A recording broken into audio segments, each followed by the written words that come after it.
Welcome back to Empower Your Soul.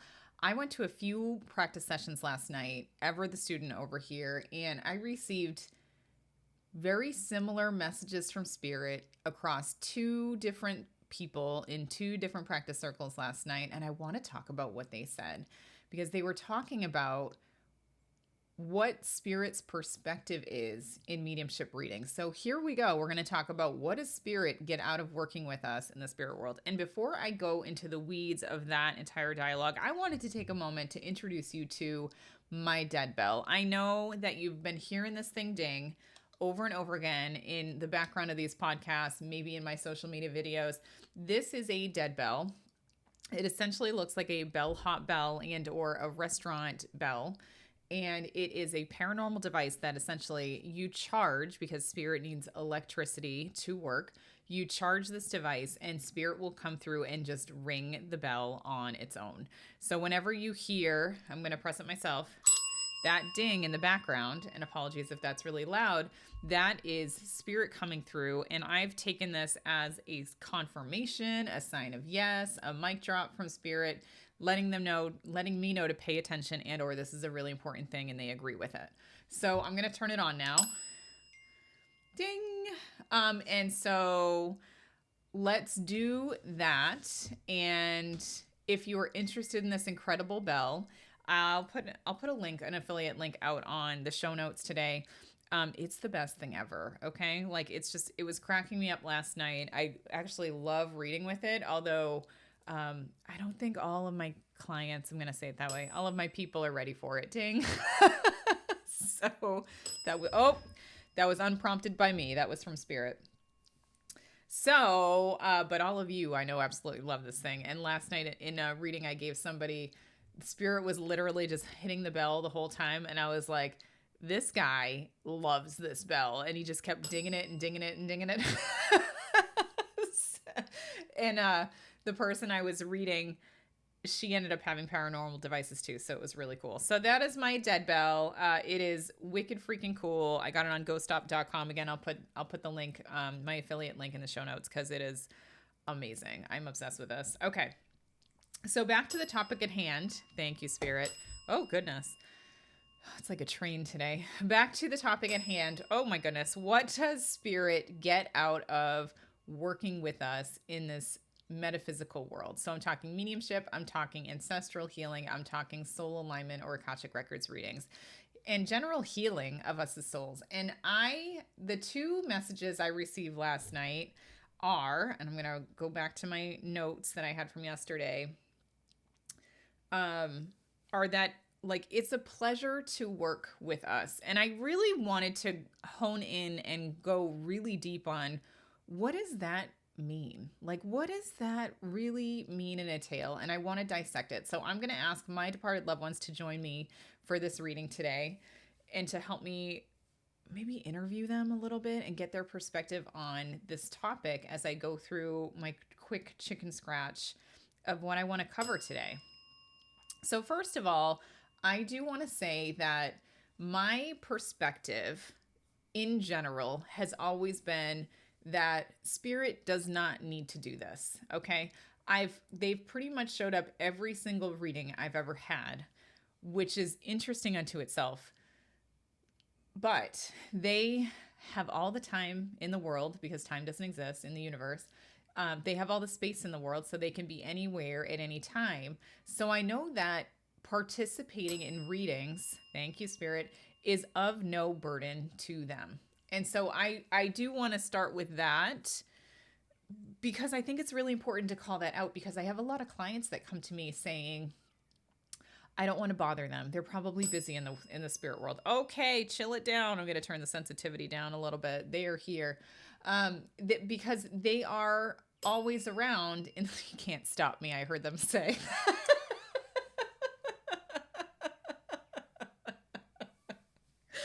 Oh, I think I know who that one is.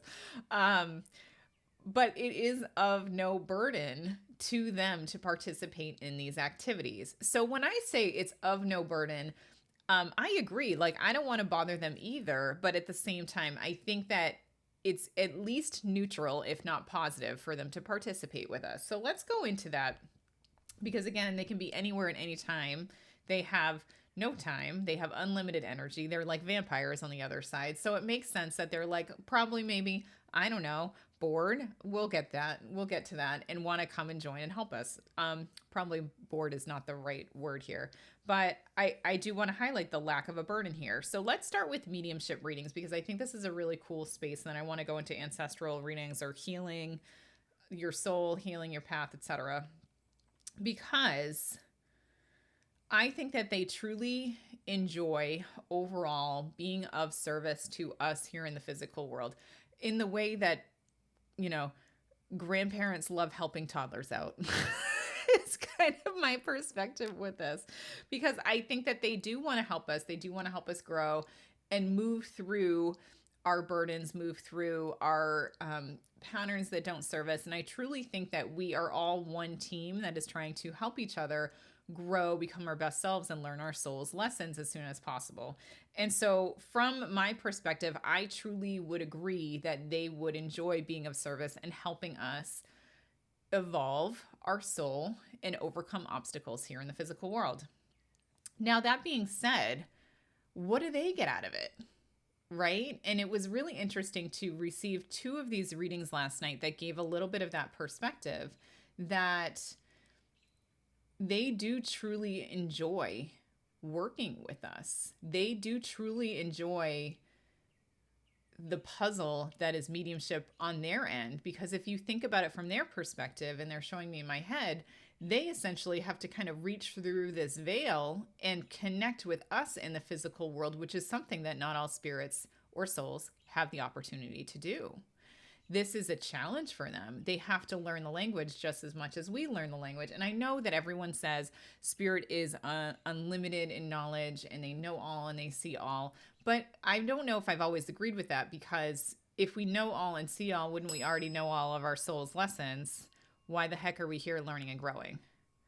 Right? And so I think we may know or see all, but we still have to experience. We still have to learn. We still have to go through the motions to really understand what a lot of these lessons look like or feel like, because as we know, they don't always turn out the way that we expect them to, right? We might have plan A and then plan B, C, and D come along in the middle of trying to accomplish plan A, and we get off track. And this is the burden that we face as souls in our journey, because nothing is a linear A to B. There's always side quests and things that we need to do or learn along the way to accomplish A. Or accomplish B. I don't know what my letters are. So I truly think that souls get involved with us in the mediumship space to expand their own horizons and learning on the other side. So I'm going to give this perspective because here in the physical world, we are learning, if you're a medium or if you're connecting to spirit, we are learning how to engage with the spirit world. We're learning how to use our clairs, how to read, how to trust our intuition, how to go inward, how to quiet, right? How to create that energetic connection with souls either here in the physical world or in the spirit world. What makes you think that they aren't trying to do the exact same on the other side? Right? They are also having that experience of trying to learn, trying to connect, trying to manipulate the energy. So they send you signs and symbols, right? So that they can treat us like marionette dolls, like the podcast the other day. And so I truly think that they get involved with us to expand their own horizons and growth in the spirit world in a way that maybe I don't fully understand. So that's kind of one. And then in terms of number 2, for mediums in particular, I do think that your family, your team thoroughly enjoys working with you and teaching you all of these different modalities. So if you think that they just come in with like a drink in hand with an umbrella in it and are here to party every single time, no. I mean, I truly believe that they are going and doing the research. They are watching other mediums work. They're watching how you work, because I can tell you that my team throws in new things my way all the time. Things that I don't think I have personally seen it happen to a lot of other mediums. So to give you an example, last night, I felt 2 souls come in with one of the women I was reading, And one of them literally described the woman I was sitting in front of. And I could see her as if she was a soul on the other side, departed. And everything I said about her, she's like, that's me. You're describing me. And God bless her. I love her. I want to be her best friend forever. She's from Australia. And she's lovely, and I'm obsessed with her. And she's a senior citizen. I'm obsessed with her. Okay, I love oldies. Let me just say it that way. So she's the sweetest lady, and there's no judgment in her saying you're reading me. That's me. Well, she's got the Australian accent. I will not butcher that one for all of you. But it was really interesting because I'm like, why on earth are they showing you? I still don't know. I have to figure this out. But I don't, like, maybe this is going to be a new tool that I use in very large developments or development circles to come, or demonstrations where they're going to show me who I'm going to connect with, and then I go and connect with them. I don't know. I don't know what this is. If anyone else has experienced that, let me know. But my team consistently likes to throw me for a loop so that I can innovate and teach and do things very differently. My spirits are my teachers, right? My team are my teachers. So they're not sitting around there lazily like suntanning on the other side, although I think my mother-in-law is. But the rest of Jing, but I think the rest of them are hard at work studying, trying to figure out how they can help me in this journey, because I think they get as much enjoyment out of learning and teaching that I do in receiving that learning and that teaching from all of them. Ding. The bell's on fire today. I just had to introduce it and then it won't stop. Okay. So in terms of mediumship, the other topic I wanted to bring in really quickly, and there's no coincidence about this, because on Monday night, in my mediumship mastermind, Spirit told me you're going to practice, and then enough people showed up that I didn't get the opportunity to practice in my own circle.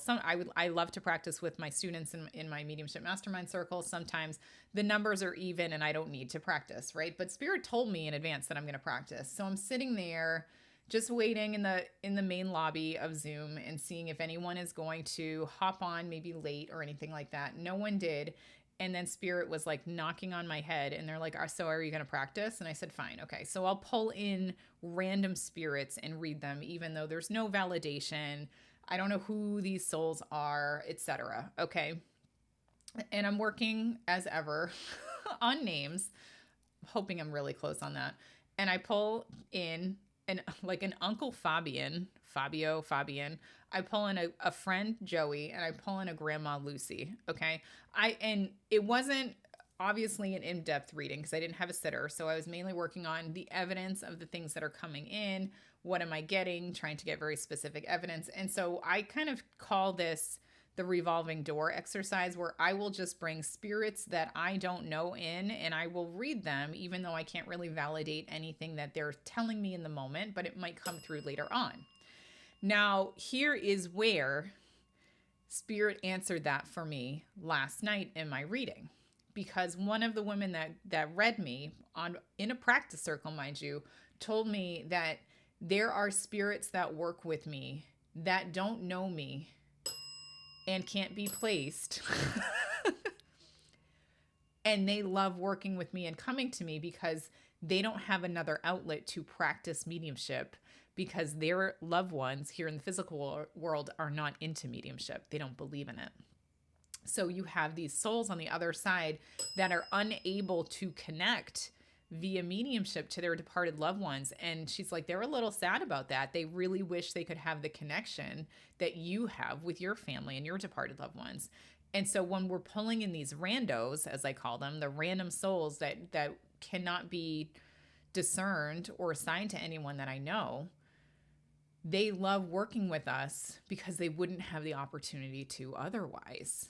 Now, isn't that interesting? And isn't it so interesting that I pulled 3 of them the night before, and I sent a note out to my mediumship mastermind group, and I was like, hey, I'm just going to throw it out here. I don't think this is for any of you, but I'm going to toss it out here that I got these 3 people, and one of them maybe can take it. I'll chat with her later this week. But the rest of them didn't land. And I was like, well, it makes sense. I felt like they were random souls. And doesn't that explain it? the next night that they were random souls that just wanted the opportunity to work and try mediumship with me. So if you are a medium and you have this revolving door exercise and it drives you freaking batty because you can't validate the information, I just want to say, like, I understand, but also you're being of service to spirit who doesn't have the opportunity to do this otherwise, and they appreciate these revolving door exercises so much.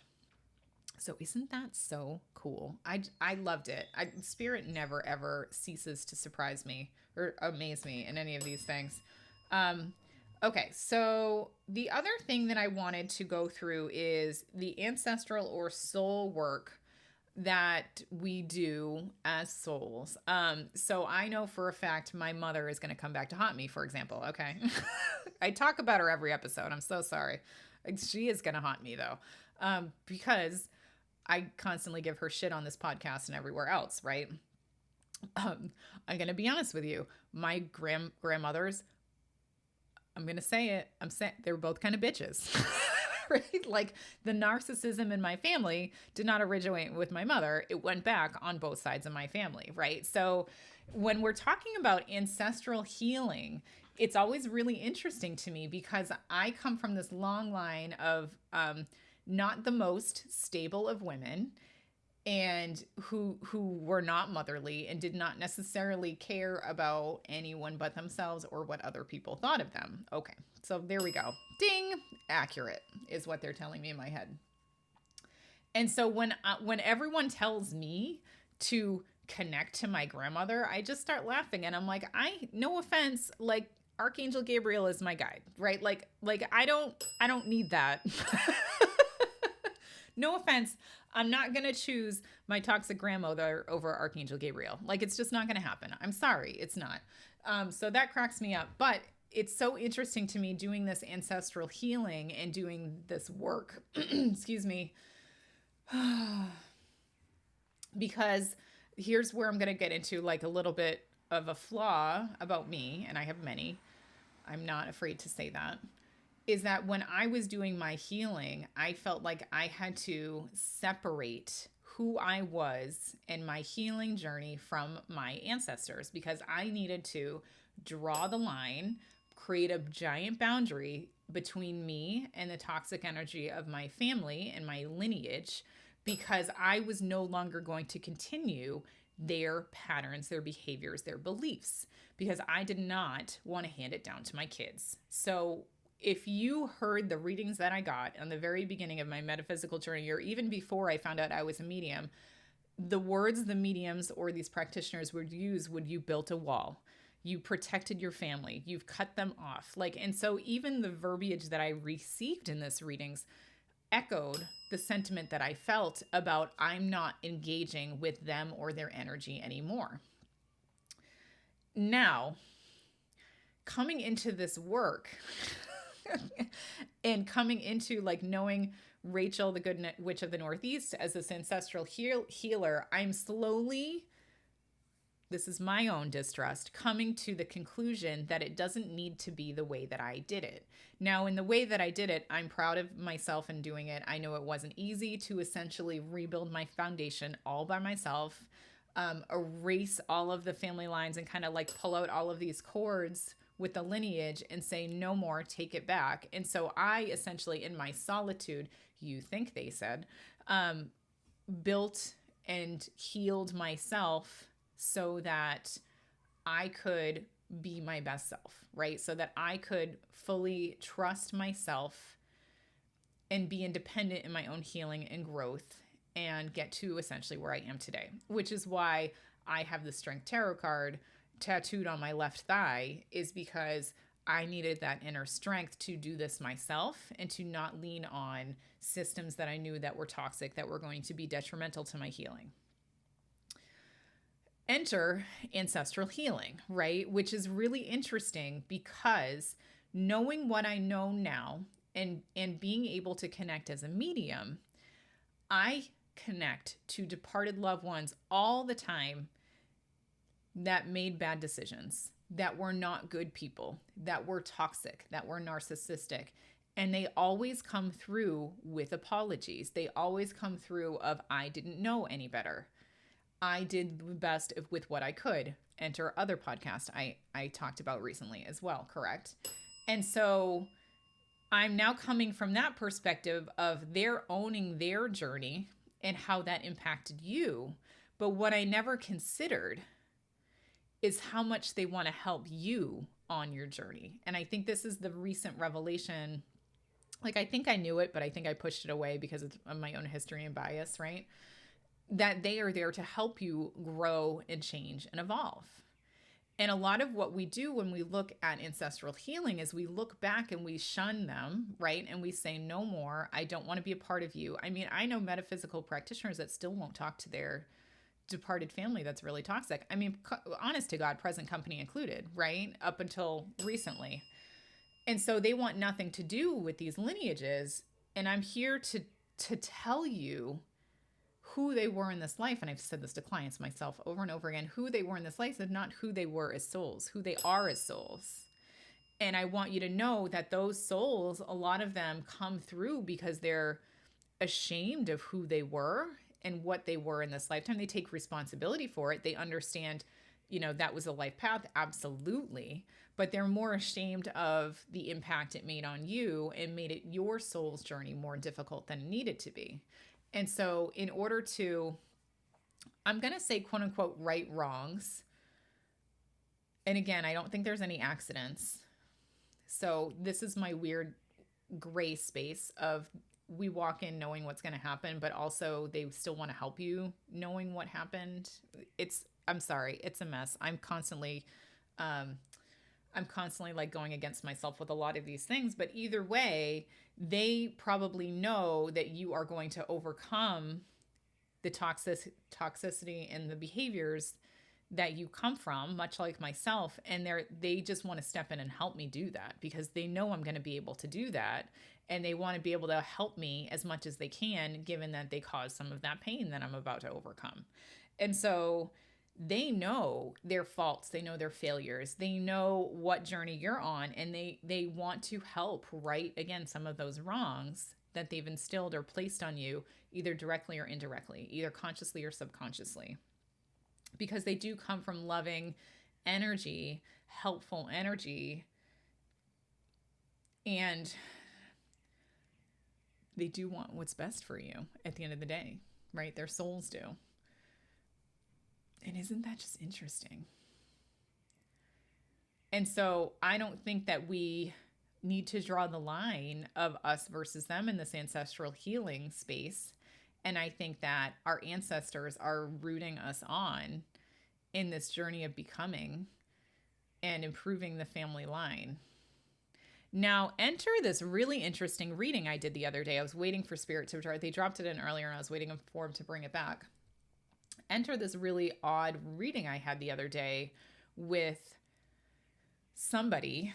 I don't remember who at this point. It's all a little bit of a mess, which is great because then I'm not biased when I sit in front of you and don't remember your departed loved ones. But we were talking about the similar journey to what I just said. Okay. Similar journey to me. This woman who comes from a very toxic, narcissistic family, mother guilts, blames everything on their daughter. And I'm talking to the daughter. The daughter is my client. And what is so interesting about this story is the conversation of, this is a lot. Okay. All right. Hang on a second. This is a lot. I'm going to ask Spirit to help me tell this story because it's so complex and deep and beautiful, but also not very long. So this spiritual team came in to tell my client essentially that her mother entered this lifetime knowing that she would not be able to overcome the toxic family that she had belonged to, knowing that she would perpetuate the negativity, the guilt, the toxicity to her daughter, but that would be a catalyst that would help her daughter change. And the way that she would approach it as a mom would encourage her daughter to be fiercely independent, to follow her own path, to not believe the lies and fallacies and guilt that her mother was placing on her. So her mother opted to essentially be the devil in her life, knowing and sacrificing herself so that, I know it's such a term, sacrificing herself so that the daughter could be triggered enough to heal herself, to heal her lineage, and not look back and repeat the same patterns that had been enmeshed in the family for decades, generations. And so I want you to think about that and possibly reframe what you think you know about your ancestors on the other side. Because some of them came in ready for battle and were not able to overcome what they hoped they could do in this lifetime. Thank you, free will. Others have purposely sacrificed themselves and come into your life knowing that it would cause you pain, but ultimately it was for the greater good of you and your journey here in this physical world. And so this is what I mean when I say they are rooting you on, is that they want you to live your best life, even if that means you're doing it by cutting them off, by getting rid of them, by disowning them, by not talking to them in the spirit world, because they understand and they don't take it personally if you don't want to talk to them. But ultimately know that everything in the spirit world is love. It is of service. It is growth and change. And evolution is really the big word I want to say. It's the soul's evolution on the other side that really drives them. And so you bet your ass that they fucking love working with us in the mediumship space, because they will take any opportunity they can get to help you, to help me, to help any of us grow into the next evolution of our soul. Damn, right? Just damn. So with that, I'm going to thank my amazing team.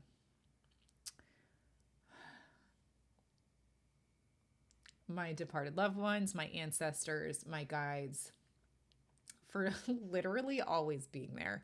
And I have to tell you, my Uncle Roger,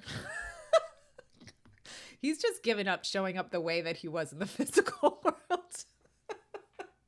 He repeatedly comes through the way that he comes through in my head, because I don't think he liked how he looked when he was a little vain, when he was getting closer to passing. And so he ends up showing up like this, like 40-year-old hot rod and like a leather jacket with like grease style slick back hair. And so now it cracks me up when he, so at least he's having fun with this. He's like, no, I'm not showing up as him anymore. I don't like looking like him. So now he shows up as this guy that looks like he should be on the New Jersey shore in all my readings. And I just laugh and I have to take it because I know who's trying to come through. So they love it. They absolutely love it. And I think my aunt has now started coming through as my friend. So this is just, it's wild to see their own evolution on the other side and how they keep this fun and fresh for me, for other people. Eventually, they're just going to start creating fake personas for my students so that we can test out all these different versions of spirit or soul. And so that my students will learn. I know that will happen. That's only a matter of time. All right. I hope you found this enjoyable, enlightening. This was really fun to walk through and process with all of you. And I am going to really think hard about this and keep muddling it around in my head, because I think it's so intriguing thinking about, what does spirit get out of this besides their own healing and journey and knowledge? And I think that's pretty rad what we do. All right. Sending you all the love, and I hope you all have a wonderful day. Take care.